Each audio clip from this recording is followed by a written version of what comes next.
So in this video, we're just going to take a look at some of the articles for Sex in the News that we will be talking about in class today. The first bit of news we're going to talk about is out of France originally, and actually was ended up in the European Court of Human Rights. So originally the case was a divorce case from 2012. The couple had been married for 25 years. And the wife had filed citing that the husband was at fault, saying he had become, this is out of the NPR article, violent, bad-tempered, and had prioritized work over family life. And then he had argued that she failed to fulfill her marital duties by withholding sex and making slanderous accusations. So originally, the French court found that the wife was at fault in this case and rejected her final appeal, so saying that she was at fault in the divorce for failing to fulfill her sexual marital duties. And so this actually ended up going to the European Court of Human Rights, who sided with the French woman, and that the French courts had erred, right, in their original ruling. And they found that putting the blame entirely on her lack of sexual intimacy violated her right to respect of her private and family rights.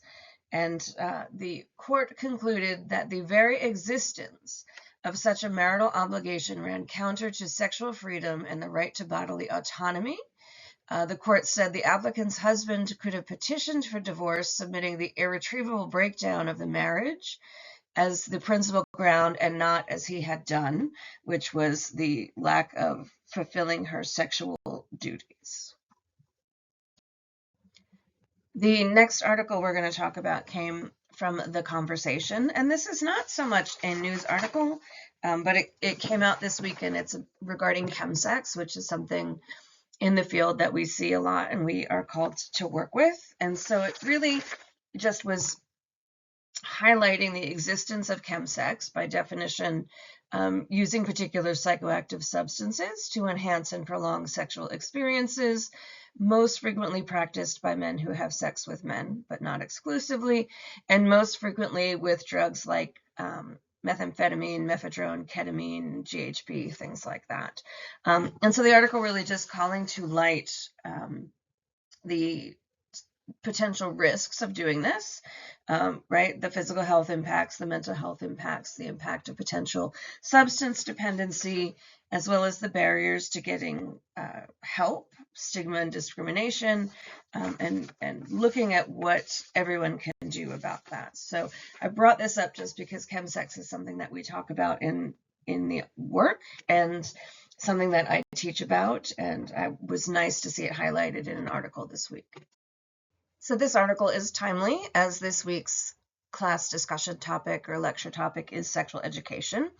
This is a guest essay out of the New York Times about a woman discussing the sexual education that her daughter had received. And so it starts by talking about how she took her daughter 2 years ago when she was in 7th grade to see the movie Are You There, God? It's Me, Margaret. And those of us of a certain age sort of read these books and grew up with this and understand what these were about. But it's the piece that struck was some of the movie, and the books were about a lot of this as well. The main character, Margaret, sitting in an auditorium in a New Jersey school while the teacher was giving this little lecture or showing a film about menstruation, and talking about that in a very uncomfortable way. And what struck this writer really was that after that, her daughter had said to her, so this is 2 years ago, that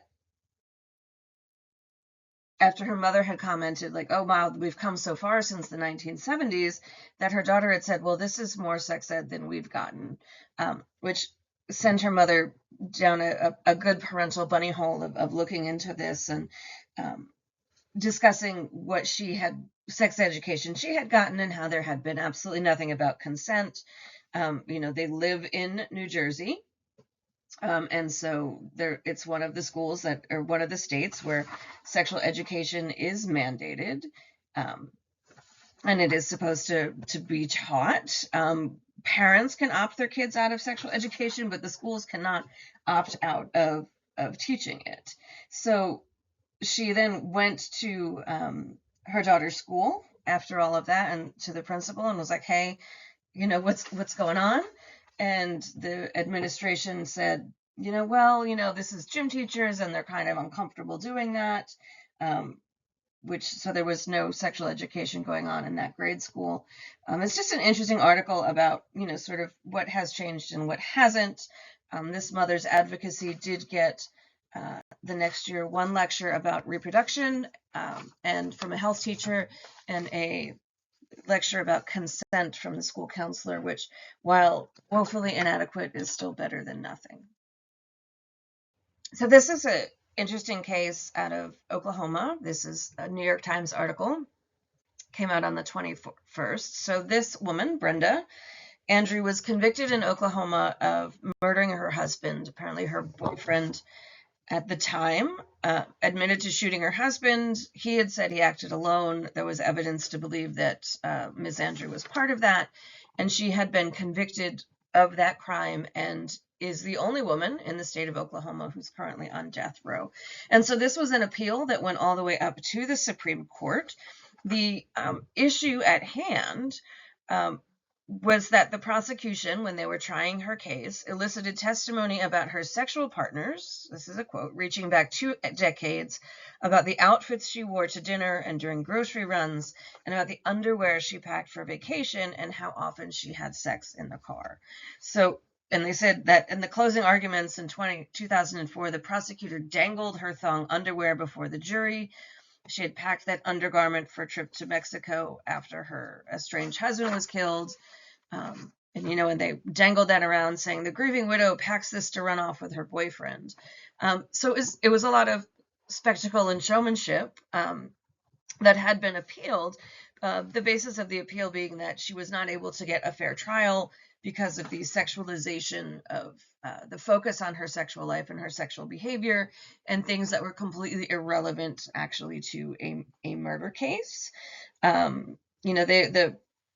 The appeals, or the folks who put in the appeal, put in that there was a volume of prejudicial evidence portraying her as a hypersexual seductress, and that they used her sexuality against her to paint her as this horrible person who would, of course, have killed her husband, or been part of killing her husband. The prosecution said, well, there was plenty of evidence, right, that she was part of this. But the interesting finding is that this woman is going to get a second chance at a trial without all of this information, as the Supreme Court did rule that it shared the state's concerns about the sexual and sexualizing evidence that was admitted to trial, and that she should be afforded a trial without this evidence. So we'll see what happens there. But it's just, I found this interesting because there was how this woman's sexuality was portrayed in terms of creating a narrative of the hypersexual seductress murderess. So it was an interesting article to read about sexuality in the legal field. Okay, so this is a little bit of news out of Maryland, where they, one of their politicians, a Democrat named C.T. Wilson, has put through legislation in 2023 to expand the ability of child abuse victims to sue their abusers and the institutions that protected them. Statute of limitations has run out for legal consequences, but they wants to alter the statute of limitations for civil liability. Reason he did this, or that folks are supporting this bill, is that they feel like there needs to be accountability for institutions that have abused children historically while they were in them, citing the real costs associated with the very real and horrific scenarios of what happens to the young people who have been violated when in the state's custody. They have to figure out how to make that right. The struggle is, and this is the political struggle on the balance, that there's a worry, right, that the costs will be too much for this and that it will have negative financial implications for the state of Maryland. So the Maryland Senate Minority Leader, who is a Republican, Justin Reddy, voted against the bill, as did, I believe it says, all of the 4 Republicans there. For 2 reasons. They think it's unconstitutional to change that statute of limitations, and they're also concerned about the municipal governments having to pay out massive sums of taxpayer money as reparations for the individuals who were sexually abused for decades while in the state's custody. So just a little bit of, interesting in terms of how the politics of these things get done. There's been a lot over the years of people being able to, since many states have changed that statute of limitations for civil cases, folks being able to try to seek some closure or some accountability that way. And here in the state of Maryland, they're trying to weigh the financial cost of that versus the sort of the obligation to the victims. So this is out of Mississippi from the January 23rd. Sex and politics are completely intertwined.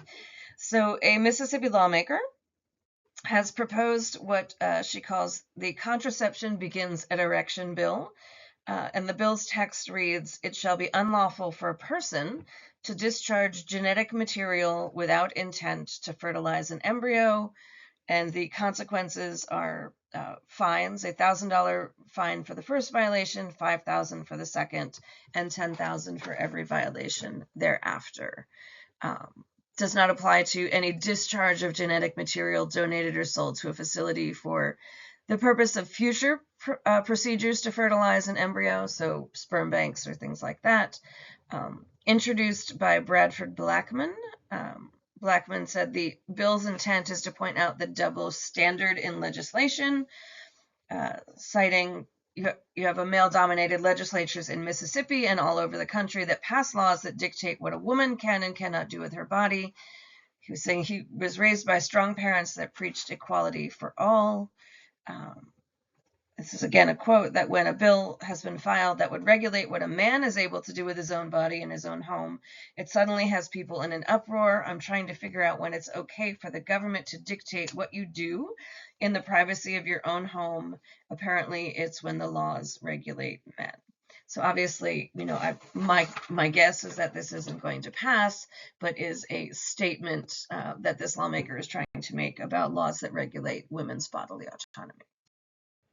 So this is an article from the 24th out of Reuters, looking at a whistleblower, someone who worked on a study, looking at potential CSAM, child sexual abuse material, and trafficking issues on the site OnlyFans, had made a whistleblower report stating that Visa and MasterCard, which are the 2 main credit card companies that process payments through OnlyFans, have ignored the reports of this. Is saying that the complaint said that the whistleblower and other anti-trafficking experts, including U.S. federal agents, alerted Visa and MasterCard to unlawful content on OnlyFans in a series of calls in 2021 and 2022, where the federal agents corroborated the presence of child sexual abuse material on OnlyFans. And subsequently, the credit card companies have not done anything about that. The article states that in a call to the credit card companies, they hadn't even heard about the whistleblower report. And so this article just kind of runs through, the potential issues there. It's interesting because several years ago, 2020, I believe, a similar issue had been addressed with Pornhub, which is like one of the main pornography websites that I think everybody in the world goes to, where Pornhub, Visa and MasterCard discovered blocked their customers from using cards on Pornhub and other similar platforms after a public outcry over CSAM and illegal content on there. So basically, it's feeling very similar to that issue with Pornhub, but it's for OnlyFans. And I've seen nothing else about this, so it'll be interesting to see where this maybe goes. The last article to talk about in this week's Sex in the News, again, is very apropos of what this week's topic and lecture is. And this is, again, returning to France. And this is from a French news outlet. And they are, their education minister is overhauling their sexual education guidelines in school. They're set to begin this summer. And some things are fantastic in it, and obviously some folks are not happy with everything. So the article is really talking about what they're trying to do and how some folks are opposed to the inclusion of certain controversial issues, gender identity being a big one. Ms. Bourne, who's the French education minister, stated that her view that better education might help in the fight against sexual assault on children, underage consumption of online pornography, and sexist discrimination, which is all supported by the research data. It does have broad support, except again for some of these hot button issues. The inclusion of discussions around gender identity and biological sex are the main ones that are being disputed by some other folks. But she states the program is very careful to provide quality information adapted to the pupil's age, and really just looking to overhaul France's sexual education curriculum in an evidence-based manner, which, again, as someone in this field, my biased opinion is that this all sounds fantastic, because the more informed education that children get starting at a younger age, the better results it is for their expressing healthy sexual behavior in the long run.